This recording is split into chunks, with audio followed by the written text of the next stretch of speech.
베드로서는 우리 베드로의 두 번째 편지 페트루 베타입니다. 자, 기록자는 베드로 선생님이시고요. 그리고 예수님의 제자 안드레 형제. 그리고 여기서 이제 지금 이런 근거로 인해서 기록자가 사도 베드로로 우리가 알고 있습니다. 수신자는 아까 전서와 마찬가지로 소아시아의 북쪽 지방에 보내진 편지이고요. 배경은 아까 함께 보았던 동일한 이러한 배경인데요. 이때 지금 베드로 후서를 기록하신 목적은 이제 교회 안에 뭐가 들어오냐면은 영지주의가 들어오기 시작했습니다. 거짓 교사가 들어오게 되는데, 자, 이제 이전에는 거짓 교사, 그러니까 바울 사도가 말한 거짓 교사는 뭐냐면은 율법주의자잖아요.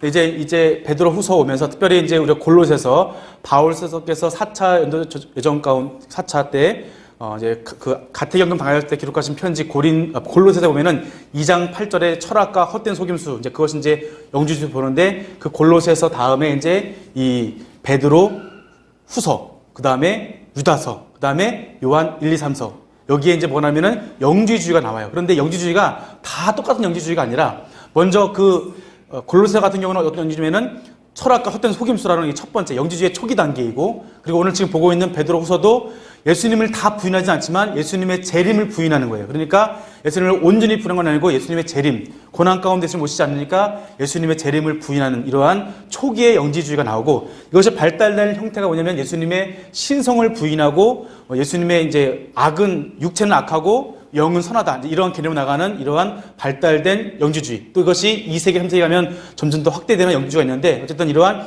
영주주의가 성경에 나오는 골로새서, 베드로 후서, 유다서, 요한 1, 2서에 나오는 이런 영주주의가 다 똑같은 영주주의가 아니라 발달되는 과정이 있다는 것을 아시면 좋겠고, 또한 베드로서 다음에 나오는 이 유다서는 조금 더 발전된, 여기에 대해서 영지주의의 이런 기원에 대해서 출애굽부터 해서 나오는 이러한 기록을 보면은 조금 더 영지주의가 조금 더 발달되어 가고 있다는 것을 여러분이 아시면 좋겠습니다. 자, 예수님에 대해서 예수님의 재림을 부인하는 이러한 상황이 이 가운데 있습니다. 다시 기록 목적을 다 같이 읽어보겠습니다. 교회 내부의 환란, 즉 배교,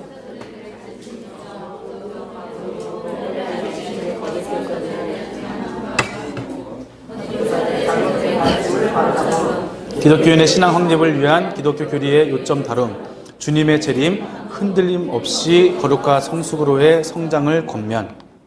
이렇게 보시면 되겠습니다. 전체 보기는 당연히 3장입니다. 첫 번째는 이러한 거짓 교사들의 이렇게 유혹이 있을 때, 거짓 교사가 교회에서 활동하면서 교회를 와해할 때 이 가운데서 먼저 할 것은 우리가 부르심과 택하심을 굳게 하라. 두 번째는 거짓 선생들에 대한 정죄가 있는, 첫 번째는 거짓 선생들의 이 위험성을 말하고, 또 여기에 대한 설명과 심판을 말하고, 여기는 이제 주의 재림에 대한 확신을 말씀하시면서 주의 날을 부정하는 선생들을 설명한 다음에 마지막에 우리에게 주의 날을 기다리라라고 하는 이런 구성으로 되어 있습니다.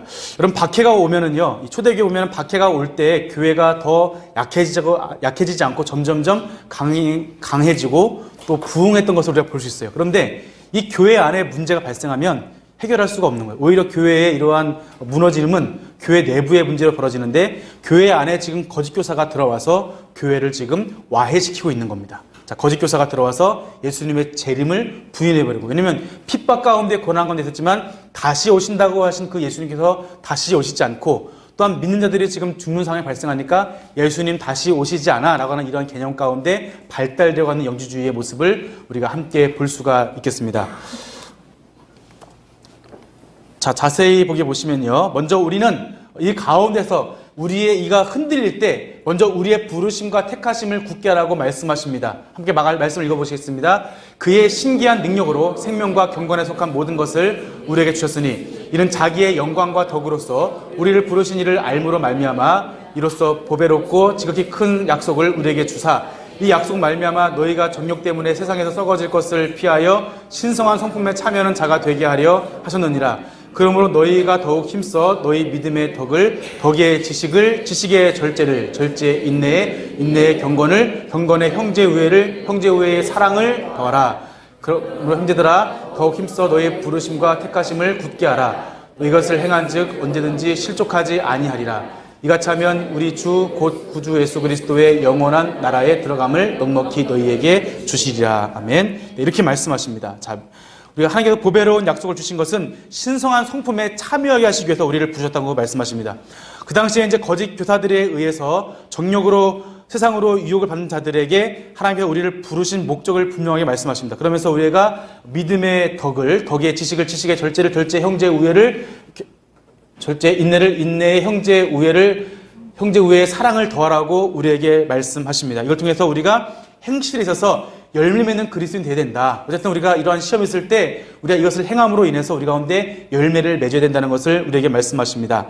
그러면서 우리에게 더 부르심과 택하심을 굳게 하라고 우리에게 말씀하십니다. 우리가 부르심과 택하심 굳게 하고 이렇게 하면 우리가 영원한 그리스도의 나라에 들어갈 수 있다는 것을 설명하시는데요. 자, 내부에 있었던 이 거짓 교사들에 의해서 예수님의 재림을 부인하는 자들의 잘못된 가르침에 있어서 우리 하나님의 신성한 성품, 그들이 꾀이는 것이 아니라 하나님의 신성한 성품에 참여해서 우리의 행실을 오히려 온전하게 하여서 우리의 택하심을 굳게 하라고 말씀하십니다. 그리하면 우리가 넉넉히 영원한 나라에 들어갈 수 있다고 우리에게 말씀하십니다. 그러면서 믿음의 근거에 대해서 말씀하시는데요. 바울 사도께서 순교당하시기 전 디모데 후서를 기록하신 것 같이 베드로 사도께서도 순교당하시기 전 이렇게 베드로 후서를 기록하시는 것을 볼 수 있습니다. 그러면서 마지막에 살아있는 성도들에게 자신의 그 성도들을 일깨워주고 있는 모습을 우리가 볼 수 있습니다. 14절 말씀을 우리가 한번 다 같이 읽어보겠습니다. 14절입니다. 베드로후서 1장 14절입니다. 함께 읽겠습니다. 하신 것 같이 나도 나의 장막을 벗어날 것이 임박할 줄 알미라. 베드로 사도는 지금 여기서 이제 자신의 임박할 줄 알고서 이들에게 지금 마지막 권면을 하시는 내용입니다. 자, 말씀 읽겠습니다. 우리 주 예수 그리스도의 능력과 강림하심을 너희에게 알게 한 것이 교묘히 만든 이야기를 따른 것이 아니요 우리는 그의 크신 위엄을 친히 본 자라. 아멘. 여기서 지금 강림하심을 너희에게 알게 한 것은 내가 교묘히 꾸며서 만든 말이 아니라 우리가 그의 크신 위엄을 친히 본 자라는 거예요. 어떻게 봤습니까? 친히 본 자라는 거예요. 자, 이것은 뭐냐면은 베드로 사도께서 지금 예수님을 친히 본 분이기 때문에 이것을 부인할 이유가 전혀 없다는 것을 말씀하시고, 이분은 예수님께서 변화산에서 지금 엘리야와 모세가 왔을 때 함께 거기 있었던 이러한 베드로 사도께서 이것을 친히 본 바를 지금 말씀하고 있는 내용입니다. 자, 그러면서 말씀하신 것은 읽겠습니다. 먼저 알 것은 성경의 모든 예언은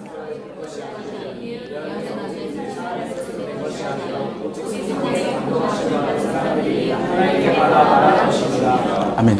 이 당시에 성경을 잘못 푸는 사람들이 많다는 거예요. 지금도 이단들은 어떻게 하죠? 성경을 앞에 자르고 뒤에 자르고 토막만 가지고 이걸 가지고 예루살렘은 어머니라면서 어머니 하나님의 교회 나오고 이런 경우가 있잖아요. 말씀을 앞뒤 분명을 따지지 않으면 오해가 있는데, 또한 이것을 그렇게 볼 뿐만 아니라 이 단어를 가지고 사사라이 풀게 되는 거예요. 그래서 베드로가 말씀하신 것은 무엇이냐면 그 앞에서 말씀하시는 것은 내가 친히 보았다는 거예요. 그러니까 너희들은 그 말씀이신 예수 그리스도, 또한 우리에게 재림하실 그 예수 그리스도 내가 친히 본 바로 말미암아 너희가 설명하는 것인데, 너희가 지금 사설에 풀지 말라는 것을 지금 경고하고 있는 겁니다. 예를 들든지 사람의 뜻으로 된 것이 아니오 오직 성령의 감동하심을 받은 사람들이 하나님께 받아 말한 것이기 때문에 너희들이 함부로 말씀을 가지고 오해하거나 오역하거나 남용하지 말라는 것을 지금 이들에게 경고하시는 내용입니다. 자, 엉뚱한 교리를 만들어내고 결국 예수님을 잊어버리고 이 말씀을 잘못 오해하여서 오히려 이 말씀을 통해서 하나님께 가까이 가고 예수 그리스도를 믿어야 되는데 이 말씀을 통해서 예수님을 벗어나 버리는 이러한 일들이 생기게 된다는 것에 강력하게 경고하시는 내용입니다. 그러면서 거짓 선생들에 대해서 정죄하시는 내용이 이 가운데 있습니다. 자, 먼저 우리 2장 1절 말씀을 함께 읽겠습니다. 그러나 이와 같이 너희 중에도 흑인들이 있으리라. 그들은 멸망하게 할 이단을 가만히 끌어들여 자신들을 하신 주를 부인하고 임박한 멸망을 스스로 취하는 자들이라. 예.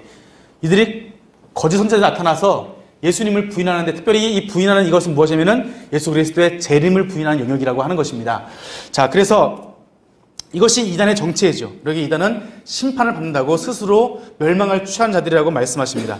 범죄한 천사들을 용서하지 않으시고 노아와 그의 식구는 건졌지만 경건하지 않은 자들에게는 홍수를 내리시는 하나님, 소돔과 고모라 때에 롯을 건지신 그 말씀을 하시고, 또한 발람에 대해서 말씀하시면서, 그래서 우리가 9절 말씀 보시면 2장 9절 말씀을 함께 읽어보겠습니다.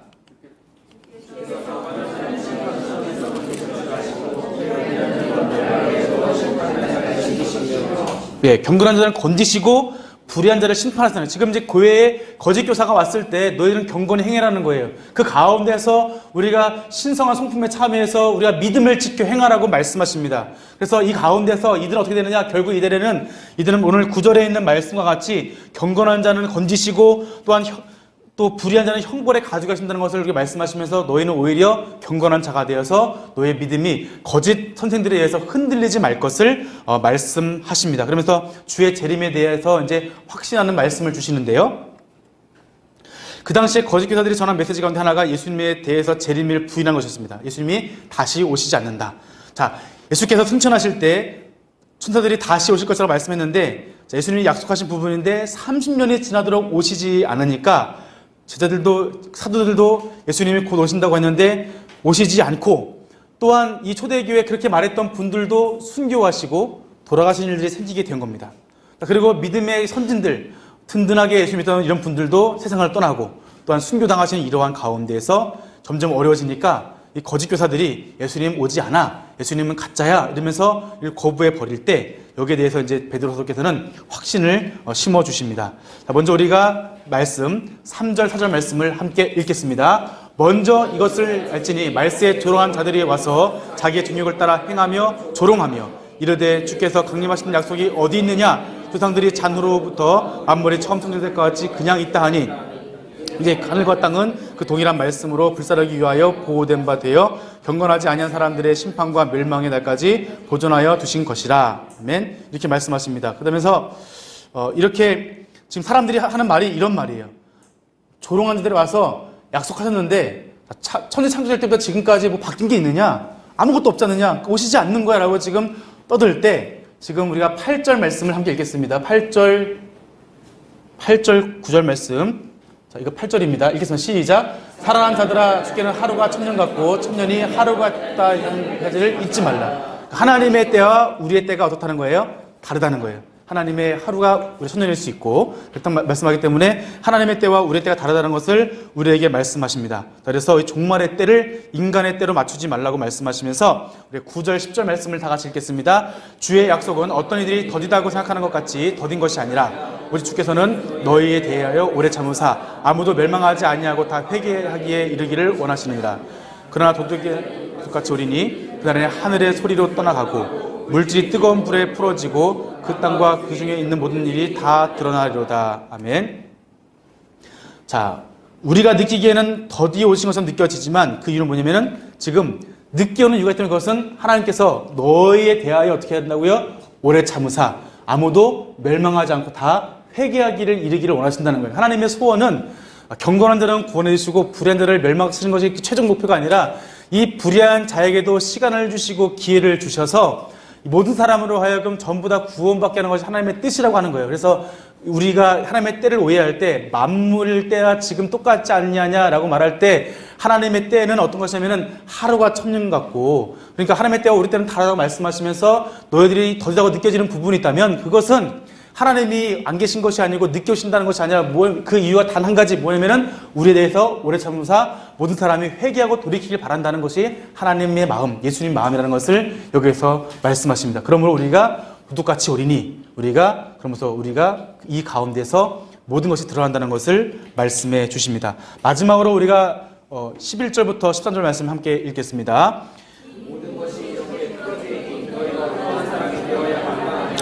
거룩한 행실과 경건함으로 하나님의 날이 임하기를 바라보고 예청하라. 그날에 하늘이 불에 타서 풀어지고 물질이 뜨거운 불에 녹아지려니와 우리는 그의 약속대로 의가 있는 곳인 새하늘과 새 땅을 바라보도다. 아멘. 자, 이렇게 마지막으로 말씀하십니다. 그날을 사모하며 기다리라는 겁니다. 사람들이 어떤 말을 하든 거짓 속삭임에 넘어가지 않고 약속하신 대로 오실 주님을 사모하며 기다리는 것, 그것이 우리가 해야 할 일이라는 것을 여기에서 말씀하여 주십니다. 베드로후서를 정리하겠습니다. 전서가 외부로 인한 박해였다고 한다면 후서 같은 경우는 내부의 문제, 이단, 특별히 영지주의, 초기 영지주의에 의한 이러한 문제로 인해서 기록된 서신입니다. 자, 초대교회가 이러한 이들에 현혹되어 넘어질 때 베드로 사도께서는 거짓 교사들에 의해서 심판이 있고 또한 예수님의 재림도 분명히 있다고 말씀하십니다.